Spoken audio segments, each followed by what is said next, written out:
సభకి నమస్కారం. ఈరోజు అన్న ఎన్టీఆర్ జన్మదినం.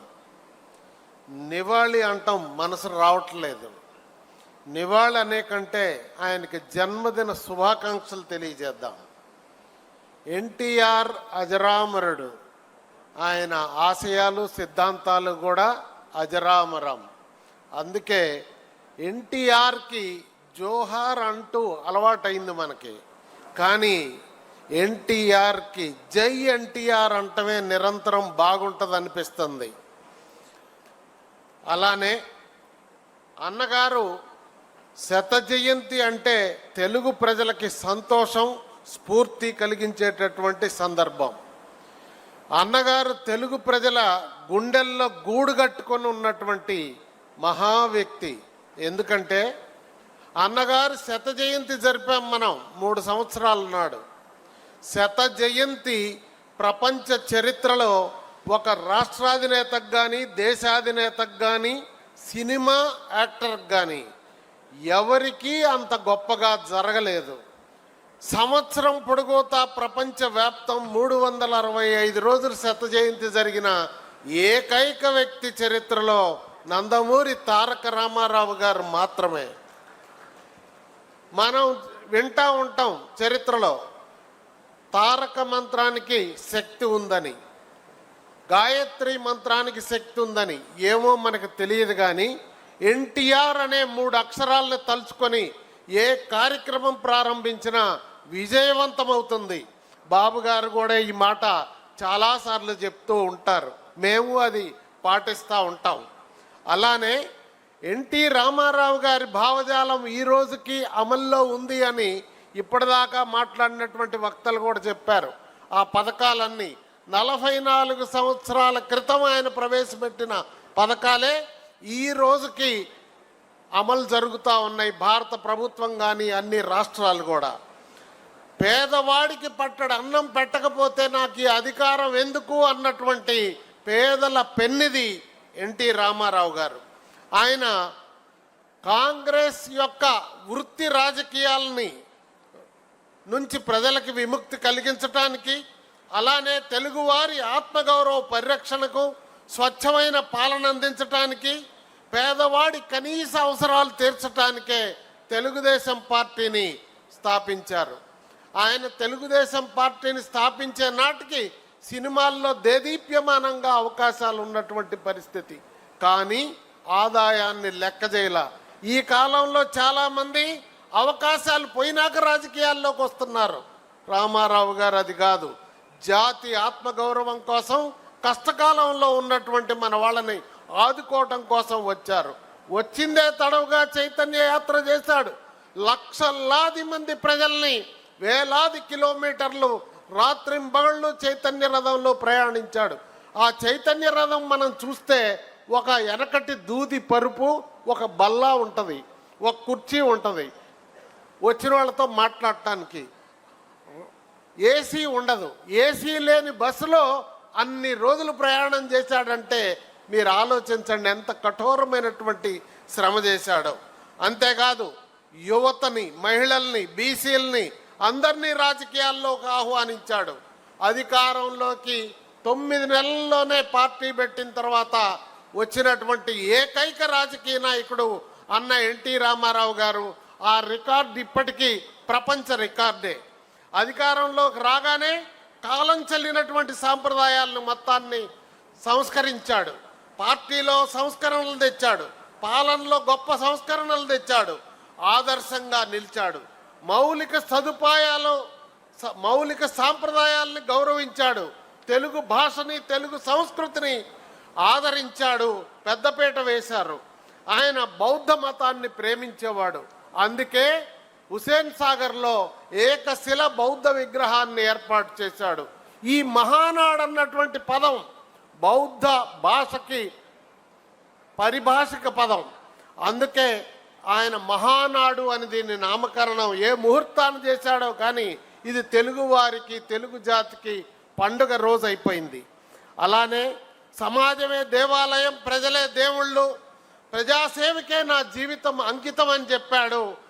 అన్న మాట అమలు చేసినటువంటి నిరూపించినటువంటి నాయకుడు ఎన్టీ రామారావు గారు. పేదరికం కోసం పేదల కోసం నిరంతరం పరితపించాడు. అట్లాగే పేదవాడి కోసం జీవించాడు. ప్రజల కష్టాల్లో పాలు పంచుకున్నాడు. సమాజాన్ని ప్రేరేపిస్తున్నటువంటి రుగ్మతలన్నిటికీ చికిత్స చేయటానికి అనేక సాహసోపేత నిర్ణయాలు తీసుకున్నాడు.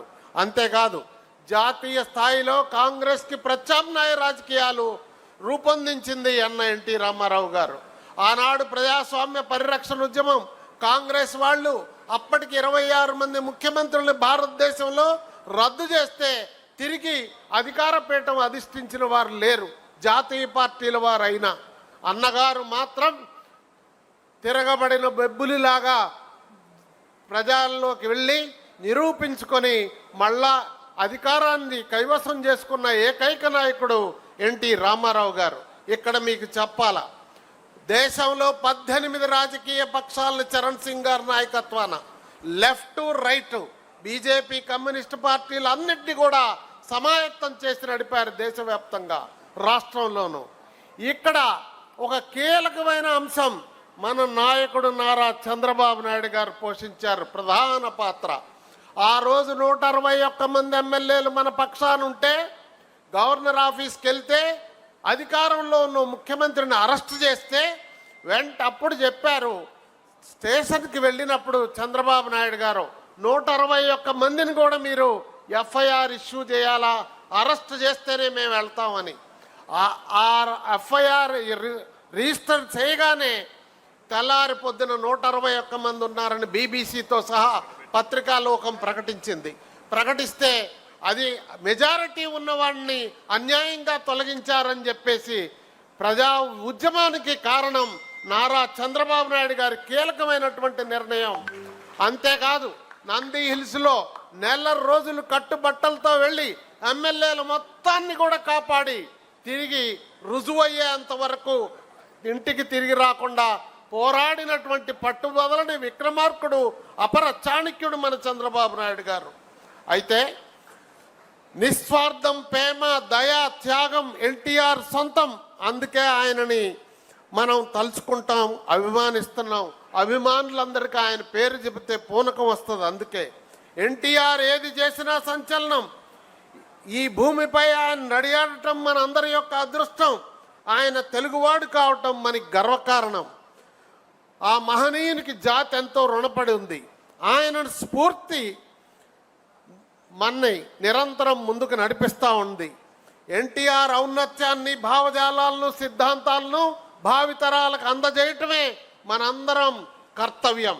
ఆ విధంగా మీరందరూ నడుచుకోవాలని ప్రజాస్వామ్య పరిరక్షణలో మొన్న కూడా ఈ రాష్ట్రంలో అరాచకమైనటువంటి ప్రభుత్వం రాజ్యం వెళ్తుంటే లోకేష్ బాబు గారు తిరగబడిన బెబ్బులిలా తాత యొక్క ఆశయాల్ని పుణికిపుచ్చుకొని ప్రజల్లోకి వెళ్ళి ఆయన చైతన్య రథం మీద వెళ్తే పాదయాత్ర ద్వారా లక్షలాది మంది ప్రజల్ని కలిసి అందరికీ భరోసా ఇచ్చి ధైర్య సాహసాలతో ఈ ప్రభుత్వాన్ని ఇంటికి పంపించడంలో ప్రధాన పాత్ర పోషించడం ద్వారా రాజకీయాల్లో నిరూపించుకున్నారు.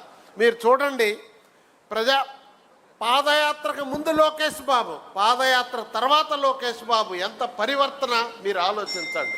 ఆయన్ని వైసీపీ వాళ్ళు ఏ విధమైనటువంటి కుట్రతో ముద్రించాలని ప్రయత్నించిన పెళ్ళుబికినటువంటి ఉత్సాహంతో దాన్ని కాలదన్ని నిరూపించుకొని తన్ను తాను సంస్కరించుకొని ప్రజలకు ఆదర్శంగా నిలబడి కార్యకర్తలందరూ కూడా భావితరాలు ఎలా నడవాలో ఒక ఆదర్శంగా ఉన్నాడు.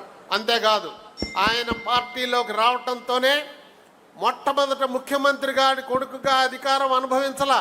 మొదట పాదయాత్ర బాబు గారు ప్రారంభించినప్పుడు ఆయనకి బస్సులో ఏర్పాట్లు సరిగా ఉన్నాయా లేవా అని చూసేవాడు చిన్న కుర్రోడు. అప్పుడు నేను అడిగా, బాబు నీకు ఇంట్రెస్ట్ ఉందా అంటే నవ్వాడు. పాదయాత్ర చేస్తావా అంటే నాకు వద్దన్నా అన్నాడు. ఆ తర్వాత ఆయనకి సపర్యర చర్యలు చేశాడు. అధికారం మనం కోల్పోయాక బ్యాక్ ఆఫీస్లో ఉండి స్టాన్ఫర్డ్ యూనివర్సిటీ కుర్రవాడుగా బాబు గారికి అండదండలుగా పార్టీ కార్యక్రమాల్లో ఉండేవాడు. అధికారం వచ్చిన తర్వాత పిఆర్ మినిస్టర్ ఇస్తే ప్రపంచంలోనే ఎక్కడా పేదవాళ్ళకి లేని విధంగా 26,000 కిలోమీటర్ల రహదారులు పేదోడి ఇంటి ముందు వేసి ఒక చరిత్ర సృష్టించాడు. ఇప్పటికీ అక్కడ జరగట్లేదు ఇలాంటిది. అలానే ఈరోజు ఐటీ మంత్రిగా బాధ్యత ఇస్తే పరిశ్రమలు ఈరోజు భారతదేశంలో 100 రూపాయలు వస్తే 23 రూపాయలు. చంద్రబాబు నాయుడు గారి బ్రాండ్, లోకేష్ బాబు గారి కఠోర శ్రమ ద్వారా నిరంతరం యువతకి ఉపాధి కల్పన, 20 లక్షల మంది యూత్కి ఉపాధి కల్పించాలో, ఉద్యోగాలు ఇవ్వాలనే సంకల్పం ప్రపంచ చరిత్రలో ఏ పార్టీ ఇంత భుజస్కంధాన వేసుకోలేదు.